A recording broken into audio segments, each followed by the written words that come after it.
What's up, y'all? You're listening to the Extra Point College Football Podcast. I'm your host, Jacob Karnes, joined as always by my co-host, Daniel Hammock. Daniel, today's episode, our 4 quarters for our in-season show.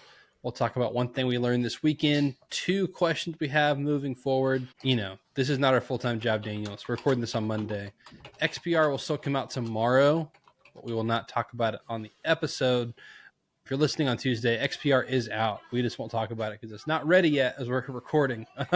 Still waiting on some of these computer models to spit out some good numbers, but it's almost there. We'll have minimal change because a lot of teams won that should have this past weekend. We'll talk about 3 games we're not picking. We're excited to watch as well as 3 uniform matchups. We're excited to watch this weekend. And then 4 picks against the spread for this weekend's 4 biggest games. Daniel, how you doing? You ready for week 10? Dude, we're ready. This is kind of the time of the season, Jacob, that we get to the end of October.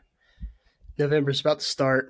I start thinking, man, you get so into the season that you're like, oh, I can't wait to see this next week of games. I can't wait to see this next week of games. We only got 1 more full month of regular games before bowl season and all that kind of stuff.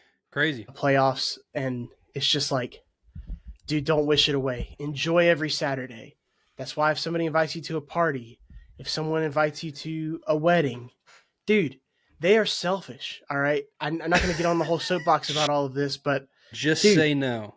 Probably a bad person if they're asking you to do something like that. You only get technically 12 of these if you're just going off of your team's games regular season. But, dude, 14 weeks of the regular season? We're at week 10. You only got 4 more after this before championships. Dude, come on. Just savor every ounce of college football you get, brother. This is the last Saturday before CFP rankings come out, so just keep that in mind as well for those who subscribe. But my goodness, just enjoy every moment, every rivalry, every game that doesn't look like it deserves to be on there. Imagine yourself in May begging for Kennesaw State versus UTEP. Think about that, okay? That's what I'm going to say. I love it. Will you be on site tomorrow night for Kennesaw State versus UTEP? We got credentials. We are not going to be there. Okay. Have some other prior commitments, so fortunately won't be there. We'll shout out to Kennesaw State. Yeah. Dude, KCU's been good to us. They've been good to us. So shout out to the Owls. Favored tomorrow night. Who knows? Year 2 in FBS, win the Conference USA. If they win tomorrow night, they're officially bowl eligible for the first time in Ever. FBS. So that's right. It's time. So I love it. Daniel, what's one thing you learned after this past weekend? In that same vein of me basically, ranting and raving about this season, guys, Vanderbilt's not a Cinderella story. They are, but they're not this team that's going away, okay? At least in the sense that Vanderbilt normally does. Normally, Vanderbilt's already dropped 2-3 games at this point. So the fact that they've lasted this long is amazing, and it should not be diminished if they lose to Texas, which we're going to pick that game later. It should not be diminished if they lose to some of these other teams that are on the schedule. Tennessee's a really good team this year. Texas is underachieved, but they're still a phenomenal roster, and they've got a lot of talent. They're favored in that game. Jacob, we've talked about a lot about history for Vanderbilt, so what I'm saying is Vanderbilt's making history, and we need to pay attention. That's my thing I learned. But a lot of people are talking long-term historical context. I've got something for the young people, all right? People who are CFP babies. How about this? They have never been ranked in the CFP rankings. Wrap your head around that. Vanderbilt has never been ranked in the CFP rankings. Like not in the top 25. Not in the top 25. Because you think about it, Vanderbilt has usually lost a couple games by then, and nobody's going to put – like if Bama loses a couple of games, they're still going to get a little cachet, a little respect. Georgia loses a couple, maybe, same thing. Ohio State, all your upper, Texas. Vandy, they get a couple losses on them. Man, you can't dump them fast enough. So they have never been ranked. We've only had CFP since 2014. They're going to be ranked. If they beat Texas, they're going to be ranked even higher. But, dude, if they lose to Texas, they'll still be ranked. So, let's take this in. This is a different season for them. They have made it not in the first 3 weeks being 3-0. It's like, no, they're 7-1 at this point? Yeah. Let's think about that. It's something to be reverent about for Vanderbilt. Shout out. They're also it's their highest AP ranking ever at 9. They've been 10 before. That was tied. 9 is their highest ever AP ranking. Again, history being made at Vanderbilt this year. Daniel, my one thing I learned, it's a funny one, is hey, don't go to the field / rush the field before the clock hits 0. And look, we've joked about this. If you're listening to this podcast, you're a big college football fan, and if you're listening to any sports podcast, you're probably a big sports fan. Just common thing. Look, sports fans are weird people. They're superstitious. All right. Do we really think that moving chairs affects the outcome of the game? We absolutely and rationally do, because it does 100%. affect the outcome of the game. Yes. Where you sit matters. The way your hat is matters. I mean, Daniel, what you're holding matters. What you're wearing. Yes. How you're sitting. Look, we don't run from this. You and I are Georgia fans. I went to the Ole Miss Georgia game with our buddy Hunter, and when the fourth quarter started, we turned our hats backwards, Daniel. We just said, you know what? Maybe this is what we needed. And Georgia went on a 17-0 run in the fourth quarter. And they got nice guy sitting next to us. I'm going to forget his name now. Nice guy, older dude. When Georgia took the lead, he looked at me and said, I undid my top button proudly. Like, as in, like, when we started the fourth quarter, I undid my top button. And, like, I've heard since several people be like, I moved seats.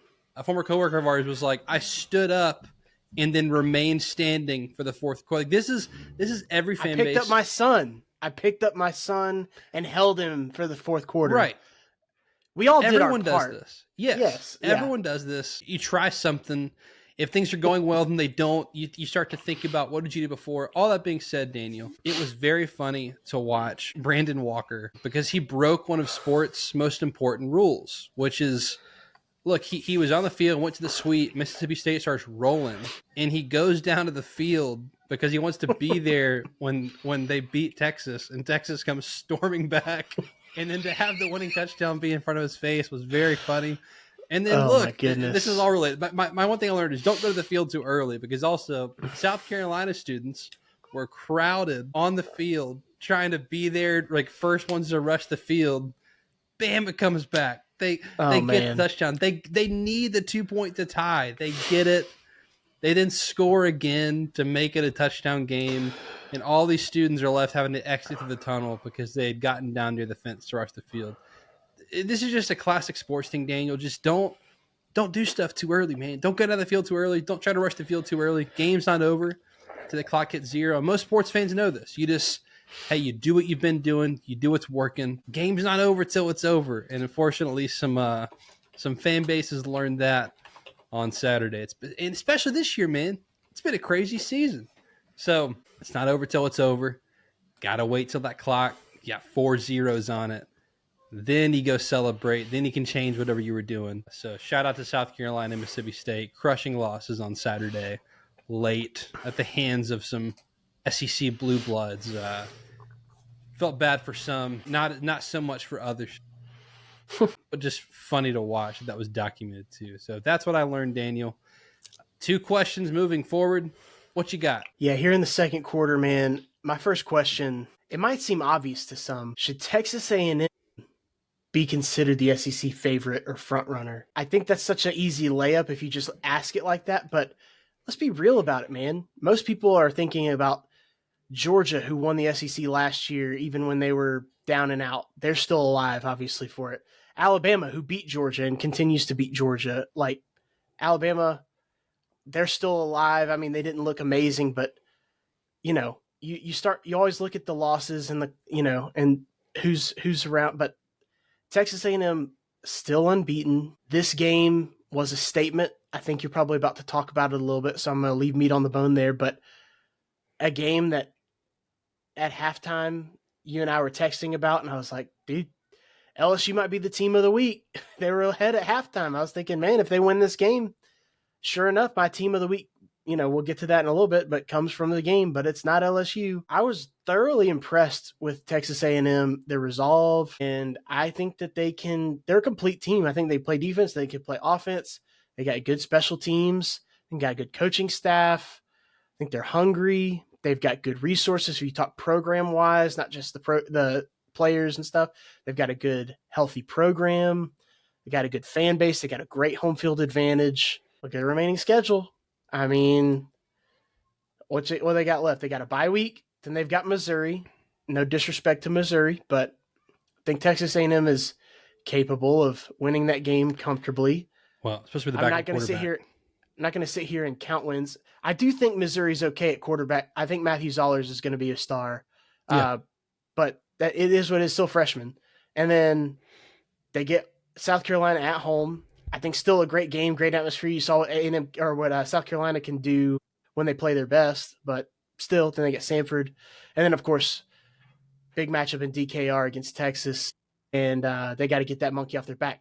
That being said, man, they can, undefeated is absolutely. It's obviously you've got to be undefeated now to still have it be part of. Is it possible? But I would say it's probable at this point, is what I would argue based on what their remaining schedule is, because they get locked into a game with Texas. I mean, they've got all the firepower on the Texas A&M side. That they had, I mentioned special teams. They had the punt return for a touchdown. The Marcel Reed's just playing great ball. They can run the ball. They throw the ball. Defensively, I think they can get stops. And that, Jacob, we talked about at the beginning of the year, blue chip ratio. They're one of the teams that we both mentioned. Would we be surprised? We would say, hey, it's not common, but would we be surprised if they were a team that won the SEC? They could do it. So, man, we got to start thinking about them differently. I think we probably have, but it's still that subconscious, I think, of we'll see what they do if they play Alabama or Georgia. Well, they're not on the schedule. They probably would have to play them in the SEC championship if that were to happen, but they're not on the schedule right now. So, A&M, man, that might be the top-seeded SEC team come playoff time. Yeah, of course, there's not infinite options of who can play for the SEC championship, but I will say there's a great website, bball.nothing.net. You can pick who wins each game, and it will give you the conference order of finish. I'll say if the top three went out, because right now everybody's pretty much thinking it's Alabama, Texas A&M, Georgia, those three. Right. Two of the three will go to Atlanta. If everyone wins out, obviously it's Alabama and A&M undefeated in conference play. If Texas A&M does lose, Georgia goes. If Georgia wins out, so if it comes down to Texas A&M versus Georgia, it will have to go the tiebreaker. And that's going to be a Georgia Alabama SEC championship after the season of parity. How funny! How fitting!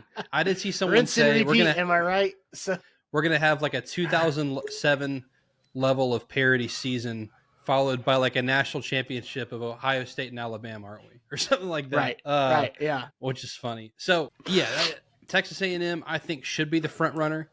They look like a very complete football team. I need to see it. I need to see it. Let's see them finish. Daniel, let me ask you this. What percentage chance would you get that they beat Missouri? Are they at home? I'd go no 75%. I mean, I'm trying on the road being Missouri. Conservative. Okay. What about South Carolina? They get them in They're at Aggie home. land. Yep. I go 80% there. And then what about at Texas? You didn't give me Samford. 99% for Samford. Well, it doesn't matter for conference. Conference. CFP, if they lose to Samford, they're going to take a hit. Mind you, okay? But no, yes, SEC. So for Texas, it's at Texas. It's a big-time head matchup, okay? I say they're 55%. I think they're going to win, but 55% to 45% is which if it's a presidential race, that's a great margin, okay? But you're talking about, college football game that can swing on one turnover, man. Yeah, so that gives us, sorry, I'm doing quick math here. You basically think they're going to go 2.1 wins through that. Like, again, this is where with a team's favor, you don't count that as a win. You got to think about like percent chance they win that game. You're saying they win two out of three, which is still an 11-1 season, which is again, what a season for Texas A&M at 11-1.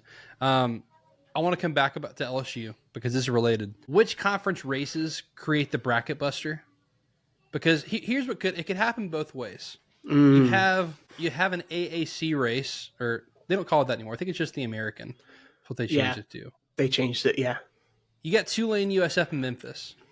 Now USF has 2 losses, but only one of those is in conference. 2 Memphis straight, like head-to-head. Memphis still has to play Tulane. Like the winner of that game is going to go. Basically, if Memphis beats Tulane, it's Memphis and Tulane, I think, if they went out. And then if Tulane beats Memphis, it's Tulane and USF who have not played each other. It's like that's going to have one spot, right?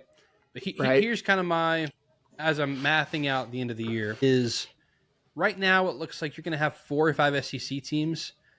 My prediction a few weeks ago, Daniel, was that no one was going to get out of the SEC with less than 2 losses. The closer we get to the end of the season, that is looking less likely. Because again, Texas A&M, that means they got to lose 2 of their last 4 remaining games. Are they 8-0 or 7-0? Okay, yeah. They've got to go 2-2 the rest of the way. That looks unlikely. Alabama losing 1 more could definitely happen. They've got a few more tough games, right? Georgia definitely could lose 1 more, but they've made it past Ole Miss. That was kind of like a big hump. They got a rivalry game this weekend we're going to talk about. Still going to play Texas, but it's at home. They're playing Georgia Tech in a, quote-unquote neutral site game. We'll see how neutral it really is. It is away from Athens. So, but staying in the state, they don't have to go far. I think that you're going to have like 5 or 6 0 or 1 loss SEC and Big Ten schools. And so what I think that's going to do is, let's say Georgia Tech finishes at 10-2, Daniel. Let's say they lose to Miami in the ACC championship game. I think the amount of 0 and 1 loss SEC and Big Ten schools keeps a team like that out. On top of the fact that you had what happened to SMU last year. These are people. These are humans. That's going to be in the back of their mind. I'm not saying it should be. So are you it saying they're 10-3 or they're 11-2? 10-3. They're 10-3 okay. at the end of the year. But again, let's say they're 11-2. And Daniel, it's Georgia Tech or a 10-2 Tennessee, whose 2 losses are on the road to Alabama, who is, we'll say, 1 loss SEC champ, and then the other one to Georgia by 3 in overtime at home, who's 11-1, who missed the SEC championship. And then you've got Georgia Tech, who probably has the same, in that scenario, probably the same loss as Tennessee, and then another loss to a much worse team than Alabama, and then to Miami. Or Georgia Tech wins and Miami's 10-2, right? And 10-2 Miami's getting left out. So I just think there's this is the expanded playoff fascinating scenarios of you still can't have a bracket buster. Clemson last year won the ACC championship. They're kicking out like an Alabama because they got that automatic qualifier. There will be some fascinating questions down the road of like conferences affecting each other in spots, especially at large spots, since you still have the 5 conference champs getting in. So that'll be fun to watch down the road. Daniel, what is your second question as we move forward? Yeah, mine is, will anyone challenge Ohio State before the Big Ten championship game? I think it's fair to start looking ahead for them. Obviously, we are a podcast that calls balls and strikes. Look, hey, let's call it fair. Michigan's won 4 in a row against Ohio State. We will both tell you now we're going to pick Michigan against them. Lock it in. I'm picking Michigan. I'm making you pick Michigan when we pick that game. I'm picking them. We're picking Michigan. I said I'm doing it. I'm picking Michigan. And then we will both be wrong because Ohio State's going to throttle them. But we're going to pick Michigan. Okay. But, dude, the rest of their schedule, they play Penn State this weekend. You wouldn't know it by looking at our picks because we're not picking them at Penn State. Because the spread's what? 20.5 points. About to say, yeah. Purdue, I'm not even going to give that any airtime, okay? UCLA, the Fighting Jerry Neuheisels, he's not even their head coach. I'm about to say, pause the podcast real quick. Who is UCLA's interim coach? Go ahead and see if you can answer that, because not even media outlets are showing their head coach on the broadcast. I forget his name. Is it Tim Dozier or something like that?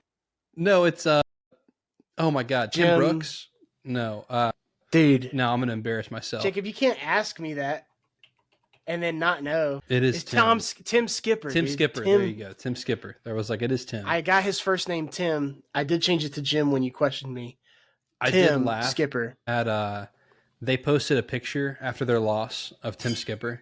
And it was like, after every win, there's pictures of, Neuheisel. And then now they've lost. They're posting the real head coach. Which is so Cinderella story's over, man. That's right. Tim Skipper. Shout out to Tim Skipper, man. Dude, he's doing a heck of a job. He was smart to put Jerry Neuheisel as the play caller. Yeah. The other guy wasn't doing that. Good job, Tim Skipper. All right. Penn State, Purdue, UCLA, Rutgers. Okay. And then Michigan. So 11-1. Where they're going to lose to Michigan. Yeah. On the road at Michigan. At Dave Portnoy. Dude, but seriously, like Penn State was supposed to be one of these challenging games. It's not looking like it's going to be. Trust me, we'll all be tuned in, but is it going to be? We'll see. Purdue, they haven't challenged like Cass High School, man. They don't even know what's going on. UCLA, I mean, if UCLA, that would be the ultimate story of redemption, them to beat Ohio State. But I'm not going to start believing in something like that happening. Rutgers, it is what it is, and then Michigan. So obviously, I am waiting on bated breath to see Indiana and Ohio State, because those two, I mean, that's going to be a great Big Ten championship game. And I think that this year's Indiana versus this year's Ohio State's actually a really good game versus what happened last year. So I'm very excited for that game. I just don't know if Ohio State's going to be challenged. It's hurting me because I want to talk Ohio State on the pod. I want to kind of get, I feel like we touched them at the beginning. Look at their scores of their games. The only single digit score was against Texas week 1. They've been on another planet forever. And no disrespect to Ohio State, because I'm not going to disrespect someone winning by double digits, but like the teams that they've played have just been crappy teams. It's not Ohio State's fault. Ohio State's a good team. We don't know how good, because the teams they played have not been good, and they've been destroying them. So, or at least winning comfortably. Okay. I think Illinois and Washington are very like top 20 level teams. And I think we're like, oh, they're not that top good 20. Because Ohio State dismantled them. I'll say top 20 for Washington, top 25 for Illinois, or top 30. Still, like, they're beating good teams. They're not beating, it's not every week, but like those are two that I'll say dismantled an opponent. And they're controlling the game. They must not have been that good. So it's 100%. Not even like, so again, I'm respecting Ohio State. I'm just saying, like, they played Texas, and now we see what Texas is. But like, you and I know that the college football doesn't work like that. They're playing that game. It's the ultimate everything game. Yeah. And they're playing it tight. They have a new quarterback themselves. It is what it is. I'm not holding that against them that they only beat them by 7, but the rest of their schedule. I'm excited to see. The thing is I just feel like this is a mystery that we're still yet to unlock who Ohio State is as the season goes on. Honestly, the Michigan game, I think, is when we find out, are they real or are they fake? Because they haven't beaten them since 2019. I went to an Ohio State game in 2019. They've not beaten Michigan since. Am I the reason? I think it's a fair question. If Ohio State wants to bring us up, they should fly you out for the game, is all I'm saying. I'm happy to get on a If they knew what they were doing, they would do it. They would get this Southern fried clown on the best Delta flight up to Columbus. In this case, Ann Arbor. But I wear that. It's at Michigan this year, right? It's at Michigan. Yeah. Okay. Daniel, we were 25 minutes in. It's time to talk about it. LSU has fired Brian Kelly. My question is, who does LSU hire? Because you and I did a job ranking a few years ago. We talked about on last episode or the episode before that it's time to redo a job ranking, because I think that has probably changed since we last did it, because the sport's changed. Let me tell you what hasn't changed. LSU is a bona fide top 5 job. I think it is a top 3 job. And I think you could argue, to some, it might be the best job in the country. I think LSU is that level job. This is the job that we'll see. Like, I think they get a top dog more than more than Florida coming open, more than Auburn coming open, more than an Oklahoma, a Penn State. This is the top job. I think you're going to see, when you hear names like Marcus Freeman, don't turn your nose up at that. Now, here's the thing. Here's where decision makers are dumb. Does LSU say, no, we already tried hiring the Notre Dame coach? Because this is what people do, Daniel. They say, oh, we had the offensive guy. Well, now we got to go get a defensive guy. The offensive guy didn't work. It makes no sense.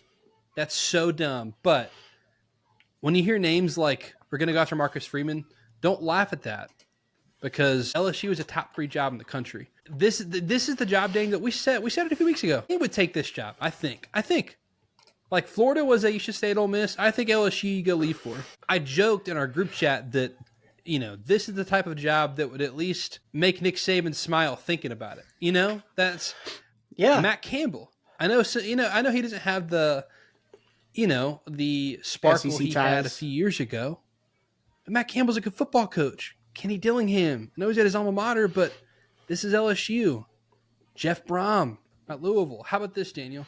How about Joe Brady? Part of that, did they go get somebody who was a part of that magical 2019 season, the one who, mesmerized with his pass offense? Was not even the OC that year. He was the passing game coordinator. Anyway, so I'm fascinated to see who takes this job. You didn't even name the odds-on favorite, Jacob. Did you see who the betting favorite is? John Summerall. And again, I think I don't think so either. It's an LSU thing, though. They're not going to hire the Tulane coach.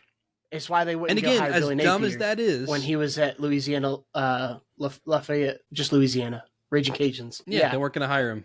The in-state They're not going to hire him. They're not going to hire John Summerall.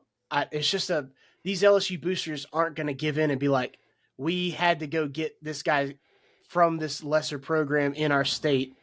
It's just not going to happen. So Joe Brady, he was the second name on that list as far as the betting favorites, at least. Who makes the hire? Because LSU doesn't have a president right now. Apparently, it's coming before Friday. Maybe you're listening to this Saturday morning and LSU has a president. Because are we going to let Scott Woodward make the decision? Just in case you weren't aware, Scott Woodward was the one who lured Jimbo Fisher away from Florida State and hired him at Texas A&M, fired him for the largest buyout in college football history. He goes to LSU. He lures Brian Kelly away from Notre Dame, fires Brian Kelly for the second highest buyout in college football history. I mean, Daniel, in the past 4 years, he signed off on paying, I think it's like $115 million in buyout money. This is fascinating. I'm fascinated to see who they hire. And again, this is what makes college football fun too, Daniel, is I think there's some names like Matt Campbell, like Jeff Brown, that I think will be good football coaches. They would not be my top choice, but I think good football coaches that could go in there and win, that I think LSU fans are going to turn their nose up at and say that they want the sexy name. I mean, look, they want Lane Kiffin. And I would too if I'm an LSU fan. But yeah, I'm fascinated to see who they hire. This is a job, Daniel, that you should be competing for SEC championships and national championships every single year. And again, as the sport's changing, I don't think you need a big recruiter like you needed 7 years ago, 5 years ago, because you can bring in a really good head football coach. He can hire a general manager to manage recruiting because recruiting's change and be the relationship person. I think you still have to be a relationship person. Most coaches are. You can just go get a good ball coach who knows how to manage people. Maybe he's an offensive or defensive wizard and he can just coach ball. This hire's fascinating. In this cycle, I saw Stuart Mandel put this out too. There's 8 Power 4 jobs open right now, and there's 64 Power 4 teams. So what is that? 1/8 of the jobs are open right now. More are coming. I think we expect Auburn to open, plus a few more. Yeah. Not all of these schools are going to get an upgraded head coach.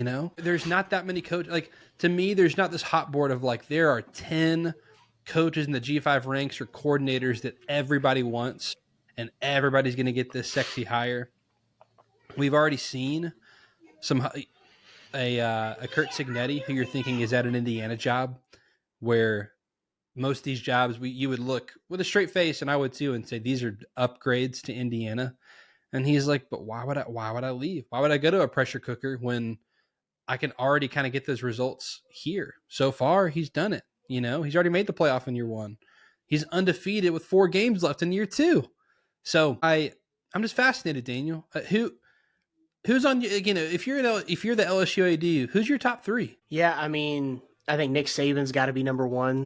I say that tongue in cheek, but like also, I don't. He should be. I mean, come on. Yeah, he should be everybody's outside number of 1. Saban. Yeah, and I'll say, like you said, this is literally the only place outside of if he was to return to Bama or something. Like, this is the only place where I could see him being like, you know what, unfinished business. I shouldn't have left LSU. I saw some people posting on message boards. It was his only bad decision leaving LSU to go to the NFL. He came back to Bama and kind of righted some wrongs, but he wants another chance at LSU. He obviously could do it. But yeah, no, I mean, if I'm LSU, I've got Lane Kiffin up there. I mean, Marcus Freeman definitely should be in that list. Yeah.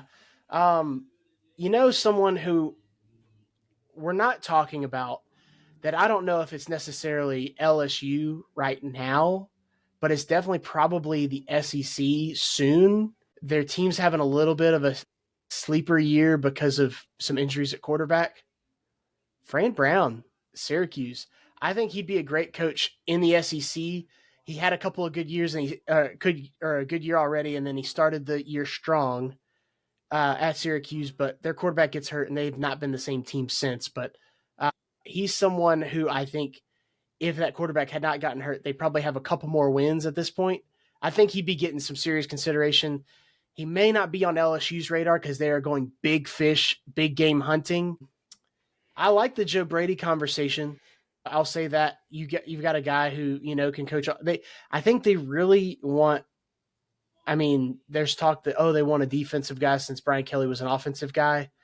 I mean, any connection they can get to that 2019 team, or just any any offense that they can get, I think that's where they're gonna kind of look at. I'm trying to think if there's someone that you haven't already mentioned. Man, I did see Brent Key. I personally wouldn't make that hire. I just took a completely different situation at Georgia Tech. Good ball coach, but I think that's more of like you've got to have another step in between those two. Agreed. In talent to get to that point. And, I think that he could be in play for I don't want to throw shade on Auburn right now, but I think Auburn is the type of team that I feel like would be like his ceiling right now as far as getting that job.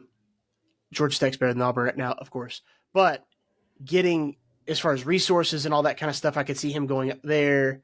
And then if he did well, you don't see a lot of that as far as head coach jumping in within the SEC, but dude, Jimbo Fisher's free. He could come back and go coach at LSU. He was offensive coordinator under Saban. There's your connection right there. How about that? I got one. You ready for this? I don't think they should do this for what it's worth, but I'd love to talk about it on the podcast. Daniel, let's see. You got to call it a guy who's been a head coach in the SEC. Are you about to say Dan Mullen? No. Has won national championships in the SEC. Championships, Daniel. Okay. And won in the Big Ten. NFL experience, Heisman winning quarterbacks, recruiting monster, highest rated recruiting class of all time. Well, before Texas A&M. Daniel, Urban Meyer. What are we doing? Urban Meyer to LSU. Urban Meyer, LSU. Urban Meyer, LSU. Urban Meyer, LSU. Let's get that SEO up. Oh, my goodness. Urban Meyer, Nick Saban. He's so off Lane the Kiffin. radar. There's my hot boy. That hurts my brain. Yeah, okay. Throw Lincoln Riley on there. How about Bob Stoops? How about Steve Spurrier? He's on the list. Steve Spurrier. That's who Florida should hire. If you're Florida, do you call Urban Meyer and just be like, hey, man, how's your heart doing? Do you call Dan Mullen? Look at Dan Mullen's record. Well, because here's the thing. The AD who fired him is not going to rehire him. If it's a different AD, you can call him. Yeah. This will be fascinating. This is tough. As this heats up, we might have to change our show structure just to talk kind of coaching carousel, because I think it's about to get nuts. We might just have to make one of our quarters coaching carousel every week, because it's fun to talk about and it's about to get crazy. So we'll see. We'll keep you updated here on the Extra Point, though. Daniel, we don't have a halftime this week. We will, though, if you're listening to this if you're listening to this period, XPR is out. We just didn't have it when we recorded. But check it out at the Extra Point Pod on Instagram, at Deep South Daniel on Twitter, at Jacob Karnes with a K on Twitter as well. This will be our last XPR before. No, it's not true. We'll have one more before playoff rankings. We'll have XPR out next Tuesday for the first playoff rankings that night. So we will be able to compare our numbers to the playoff rankings and tell you why ours are better and why the CFP got it wrong. Of course. Daniel, 3 games we're not picking that we're going to be watching this weekend, as well as who is your team of the week for week 9? Yeah, teased it earlier, but team of the week played in Tiger Stadium on Saturday night, and it was not LSU. It, in fact, was the Texas A&M Aggies. Great win on the road, down at halftime, and just all facets of the game. Like I said, offense, defense, and special teams just completely overtaken the Tigers. It's what a good team looks like versus a dysfunctional team. And it was all the evidence in the world needed to make a move from Brian Kelly for LSU. But on that flip of that, man, you've got a really shiny looking team in Texas A&M. We've already talked them a good bit. Excited to talk more of them as the season continues. But as for the 3 games I'm watching, I already mentioned Kennesaw State UTEP. That goes without saying because you don't want to go to war with the Owls. All right. No one comes into K-Town and gets dubbed. But Kennesaw is playing for a chance to go to a bowl game. And so early enough in the season, still October, and they could make a win and go to a bowl game. Still got a good shot for the Conference USA Championship as well. How about Ohio State, Penn State? Yeah, I'll still be watching even though we're not picking them. Yeah, they're on this list. Same. And then a little sleeper, Jacob, but Navy, North Texas. Couple of teams that are 7-0, and well, actually, one of them might be 7-1. I think North Texas 7-1. That being said, they're both on my North Texas 7-1, 3-1 in the American.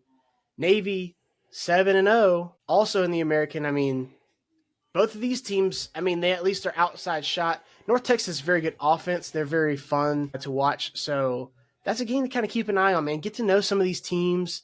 That game's on ESPN2 at noon. So if Big Noon Kickoff's a snoozer, maybe if you like me and you have quad screen, have it on one of the screens. Just see what's going on, man. Get to know this team a little bit. That game's in Denton, Texas at North Texas. So we'll see. They're favored by a touchdown against Navy. We'll see, man. They could be one of those teams. If they end up in the American Championship, they have to have some help. But if they do, that could be you could be looking at a potential playoff team in that game. So just get to know them just in case. They also could play in like the Music City Bowl or whatever it is that they play in, the Brute Sun Bowl. But yeah, those are my 3: Kennesaw State, Ohio State, Kennesaw State, UTEP, Ohio State, Penn State, and Navy, North Texas. I love it. Daniel, the uniform matchup of the week.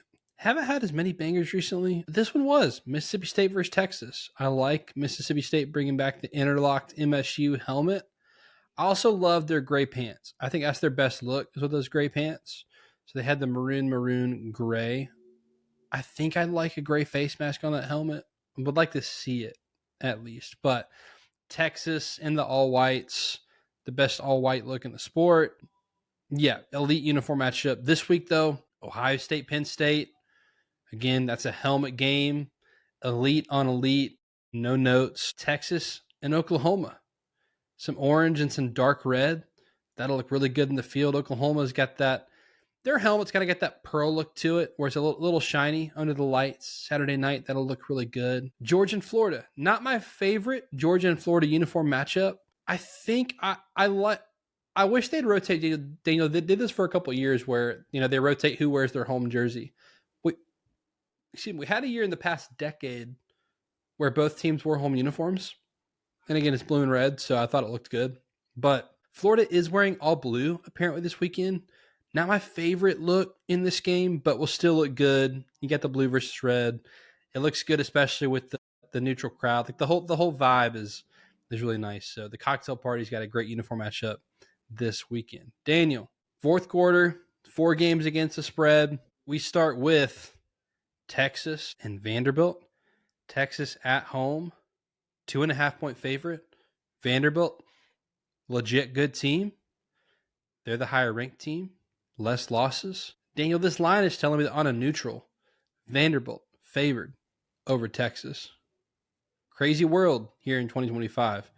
Who do you like in this game in Austin? Yeah, I mean, I think that's fair at this point. I was kind of looking for Vandy to maybe be even favored on the road potentially in this game. But, the more I've dug in, Texas keeps letting these teams in, getting these leads, and, against Mississippi State has to come back.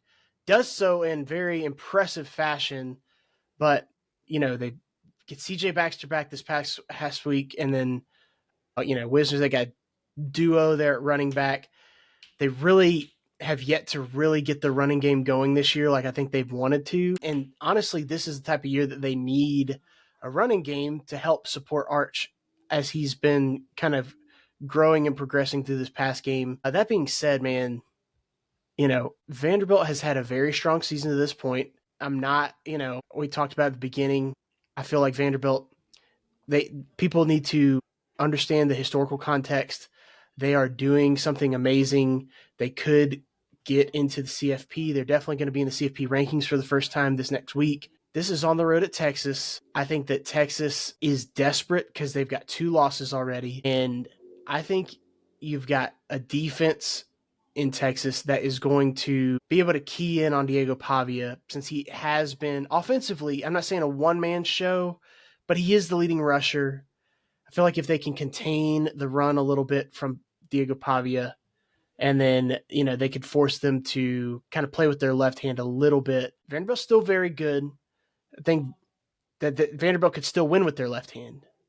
I just think that winning with your left hand is easier against Missouri than it is Texas. So I'm rolling with the Longhorns, man. I'm going Texas. It's only 2.5 points. I think Texas wins by 4. And I think Vanderbilt's going to be in this game for the whole game. So I have the 24-20 Texas. Hater. Doubter. Dude, friend of the show, Barton Simmons, will be disappointed. Sorry, Nate Bargatze. You're my boy. Daniel, I'm going to Nashville this week. Gonna drive past the beautiful new Vanderbilt Stadium. Man, is Vanderbilt the better team? I think so. I'm laying the points with Texas. You're right in that we've seen it several times this year where the team that needs it more has figured out a way to win. Texas has already done it. Again, they go on the road last week. They get in a hole. You didn't see a team quit, Daniel. They were down, 17 in the fourth quarter and come back and win that game. You didn't see them quit, which I was impressed with. You win that game, it creates some momentum. The offense has been poor. Vanderbilt defense have been good against the run. That if Vanderbilt wins the game, there's the game to me. Is Texas couldn't run the ball. Vanderbilt absolutely can run the ball, and they can stop the run. They win a low-scoring game in the 20s, and they win the game. I think Texas needs this more, Daniel. And 2, this will be a theme. You know what? I'm going to save that for the next pick. There's a theme here with teams like Texas I'm going to talk about with our next game. I'm picking Texas. I'm laying the point. It's 2.5, almost a pick 'em. I think Texas figures out a way here in November this Saturday. Daniel, we go to the world's largest outdoor cocktail party, known by no other name on the Extra Point podcast. This great rivalry in Jacksonville, in the last year in this version of this stadium in Jacksonville, as they will renovating and rebuilding that stadium. Is it a complete scrape and rebuild? I don't know. They're going to play in Atlanta and Tampa the next 2 years. So final year in this version of this stadium in Jacksonville. Florida fires Napier, but now they've had a bye week to kind of get their ducks in a row to finish the season. A lot of times, Daniel, this sparks a team. They don't quit. Why do you fire the coach mid-season? To give some spark in the team. Maybe there's a position coach or an assistant coach that players love, that they still play for. Right. You do this to make the team not quit in the middle of the year. That's one of the reasons you fire a coach in season. Georgia also off of a bye. They are a 7.5-point favorite in Jacksonville. Daniel, who do you like in the cocktail party? Yeah, look at this line. It opened at 7.5. It is at 7.5. I mean, we are at Monday, so yeah. Respect. It might move a little bit. It might move a little bit. Man, the more I think about it, Georgia, Florida, the cocktail party. What's been wrong for Georgia so far this year? They give up a lot of yards in the air. They can't get teams off the field on third down. So a lot of conversions. So defensively has been their issue. What do they do? Great. Offensively, they possess the ball. They control the clock. They don't turn the ball over. They're efficient. They do their little march down the field. They're also good at stopping the run on defense. They're not good at rushing the passer. Okay, what is Florida good at? Well, I don't mean that tongue-in-cheek. They're good at running the ball. Jaden Ball is a good running back.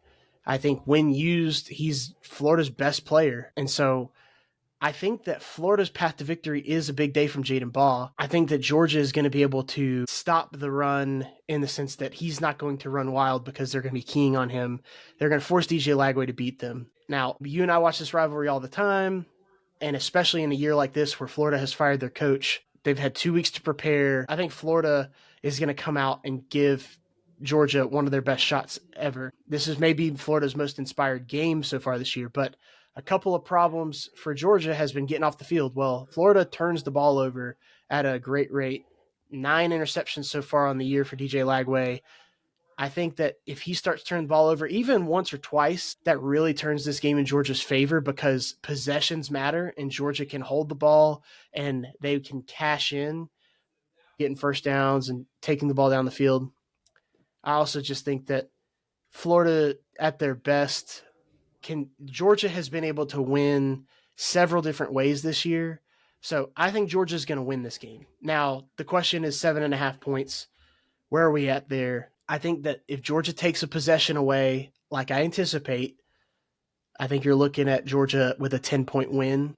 So Georgia, which could be more, but Georgia's offense is not super explosive right now. It's very much a possess the ball, take the ball, air out of the ball, get first downs, milk the clock, really use these new clock rules to their advantage of keeping it away from the other team.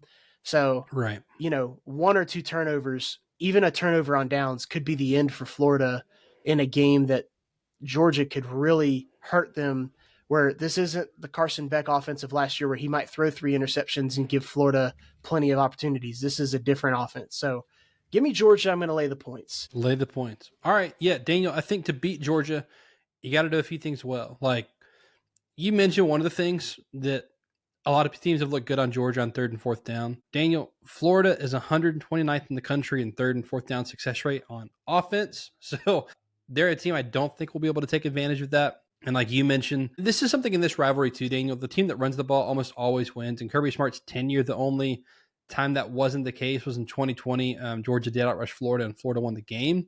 But Daniel, Georgia's defense is 7th in EPA against the rush in the country. Florida 50th in that category. So I think Georgia's going to be able to stop the run. And then again on defense, like this is a top 20 team in Georgia for rushing defense, not so much for Florida. Here's the other thing, Daniel, is this game, or teams like Georgia, and I'll include Texas in this. You got to think now in modern college football with an expanded playoff, the season is kind of in 4 quarters for teams that are going to make it, right? Like you've got the first quarter, which is like first half of the regular season, or first third, second quarter, second third, third quarter, kind of get the last third of the season. Fourth quarter, you've got the playoff, right? These best teams, these top level talent teams, they scale and they play their best ball in November and they start to get better and better. I think this is a game where we've looked at Georgia. They've tried to figure themselves out. I think we've got a good grasp of kind of what Georgia is at this point. Now they've got a bye week. I think you're going to get a good picture of Georgia and Texas and some of these other teams of like, who are you? What do you look like as we head towards deciding who wins the championship this college football season? I think the best teams start playing their best ball in November. If I'm correct, November 1st is this Saturday, the date of this game. Give me the Dogs to win and cover. I think Georgia wins going away. I think this is a 10-point game. I think maybe it's, Georgia gets in the 30s, Florida gets in the 20s, somewhere in there, like a 31-20 type game here in Jacksonville. And I think you're going to get a really good effort from Florida. It sounds like the players are motivated to go out here and try to ruin some other people's season. So I think you're going to get a really good effort.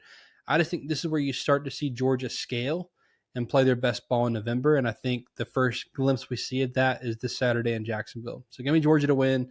Give me Georgia to cover. I think they run the ball really well. I think they stop the run. And Florida's not been great in 3rd and 4th down. Don't see that changing in this game. But who knows? Georgia's made everybody look good on 3rd and 4th down. So maybe that does, in fact, flip in this game. We head to Knoxville. Josh Heupel gets to host the team he played quarterback for in Neyland Stadium. Tennessee, a 3.5-point favorite over Oklahoma. Daniel, who do you like in Knoxville? Yeah, I like this matchup, man. This one's interesting because I think you've got deficiency versus deficiency and strength versus strength. I think Oklahoma has the better defense, of course, in this game. And I think Tennessee far and away has the better offense. Tennessee is remarkable on offense, and they are a problem, man. Josh Heupel, he's running the offense that he wants to run. He's got the guy in Joey Aguilar who can do that for him. 6 picks on the year, but he's a 3-to-1 touchdown interception ratio guy. So, that you'll take that as a coach when you want to run this type of offense. Defensively, man, Tennessee, The least amount of points they've given up was week 2 against, who was it? What was it?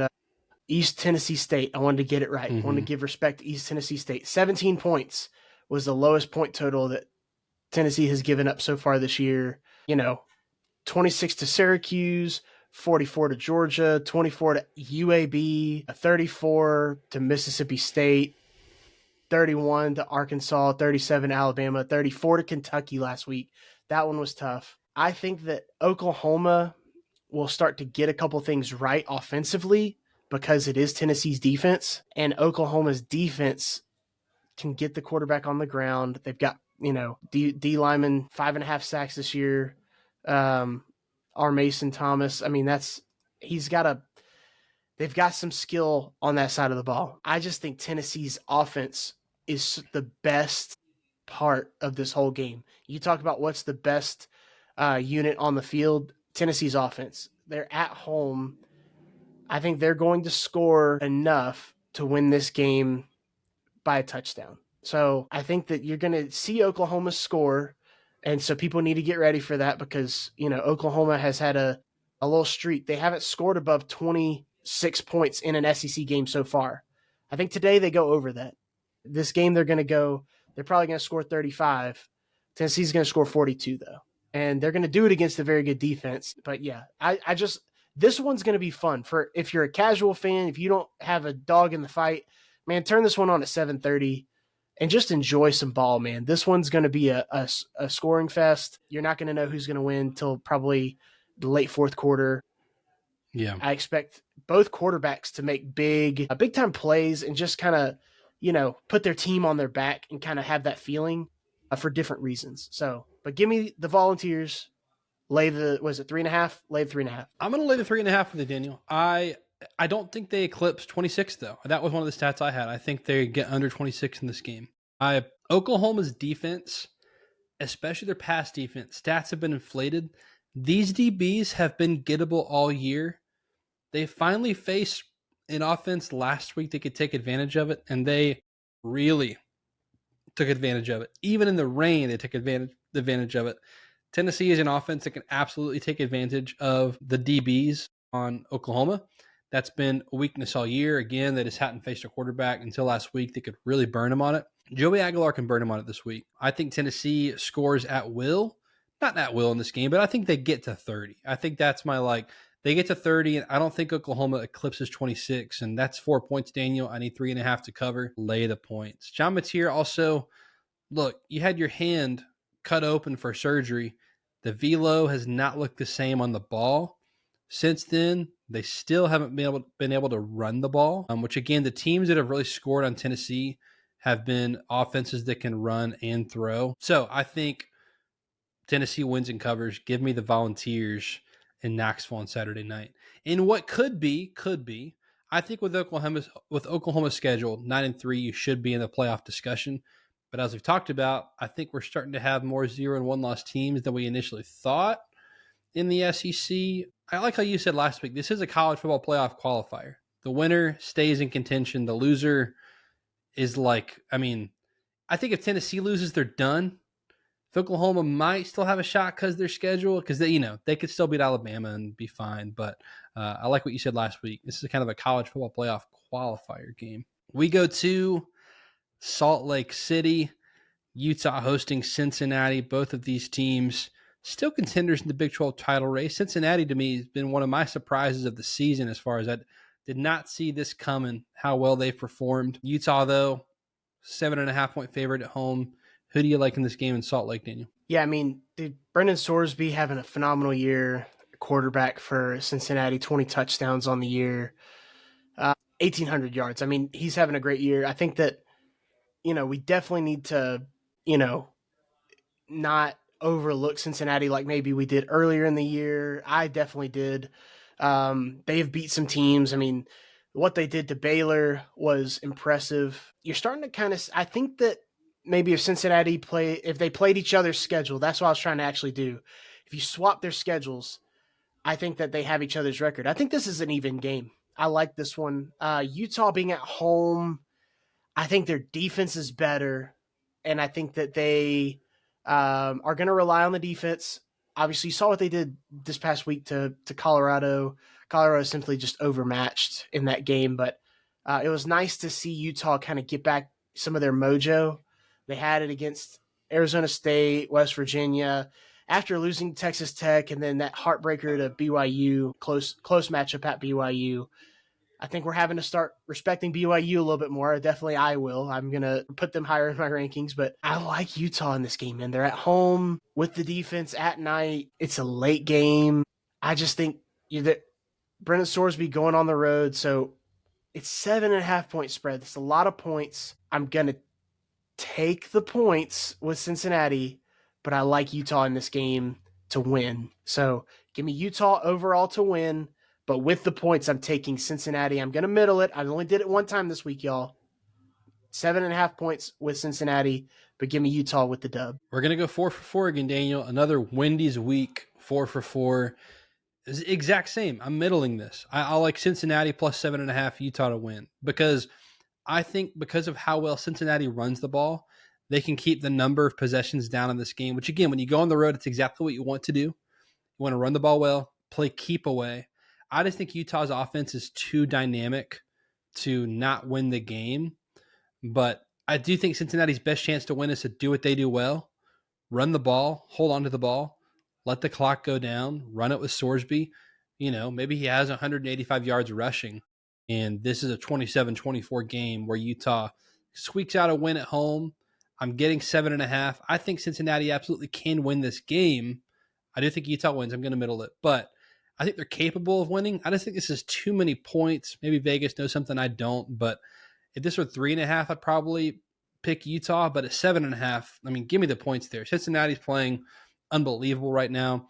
Their defense is really good against the run. How healthy is Dampier still? I think I'm still wondering that too. So, this seems, I almost said free points. It's never free points. Vegas knows stuff I don't. So, give me the 7.5. I'm middling it with you. We're 4 for 4 this week. We need better than 2 and 2, Daniel. You are 45% against the spread this season. I'm 43. Daniel, this is our 7th football season doing this. This is by far my worst performance in picks. I need to go 4-0 the rest of the way just to make myself look good. Daniel, we've had seasons where we've always both above 60%. Over 50%. Yeah. We've had seasons above 60. We have had 60. We got to get it right, man. This is crazy. We got to get right. We need a 4-0 week. We shouldn't have picked LSU last week. We should have had a 3-1 week last week. I just pulled you down with me. It's okay. It's okay. I wanted to believe. Did not know how bad Kelly was behind the scenes. I thought Josh Pate had a really good little segment on that. So it's okay. We live and we learn. We move on. Daniel, you can follow, be sure to follow us at the Extra Point Pod on Instagram again, so you can check out the XPR and a lot of the other cool content we're putting out from our new friend Ben, who's running our social media, joining the Extra Point team. So shout out to him. You can follow Daniel on Twitter at Deep South Daniel. You can follow me on Twitter at Jacob Karnes with a K. That'll do it for this edition of the Extra Point. He is Daniel. I am Jacob. See ya.